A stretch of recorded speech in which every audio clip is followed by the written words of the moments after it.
Good morning. सकाळची सुरुवात ना मस्त मावशीने केलेल्या हेअर ऑइलिंग आणि फ्रीमध्ये भेटलेल्या या मसाजनं झाली.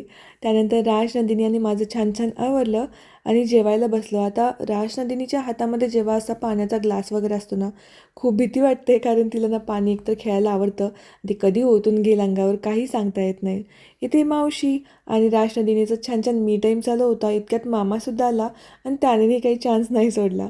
तो आला होता मावशीला घेऊन जाण्यासाठी. मावशीने मस्त 2 दिवस आम्हाला मदत केली होती आणि ती आज रिटर्न जाणार होती गावी. नंतर ना आज मला मस्का पाव बनवून बघायचा होता, म्हणून मग इथे बटर घेतलं, त्यामध्ये मिल्क मेड आणि व्हॅनिला इसेन्स थोडा टाकून छान फेटून घेतलं.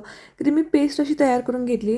आता जेव्हा आपण मस्का पाव बनवतो ना, तेव्हा तो बनपाव असतो ना, तो घ्यायचा, पण अवेलेबल नसल्यामुळे मी हाच यूज केला. आणि येस, टेस्टीसुद्धा बनला होता. नंदिनी ते फुटबॉल खेळत होते आणि माझी बहीण आज मस्त तांदळाची खीर बनवत होती. आता मी खूप दिवस झाले खाल्लीच नव्हती, म्हणलं आज चला हिची आजी खाऊया, आणि खरंच खूप टेस्टीसुद्धा झाली होती. आणि रात्री इथे आजी आणि नातीचं ना मस्त झेंगा खेळायचं चालू होतं. तर चला भेटूयात नेक्स्ट व्हिडिओमध्ये. बाय.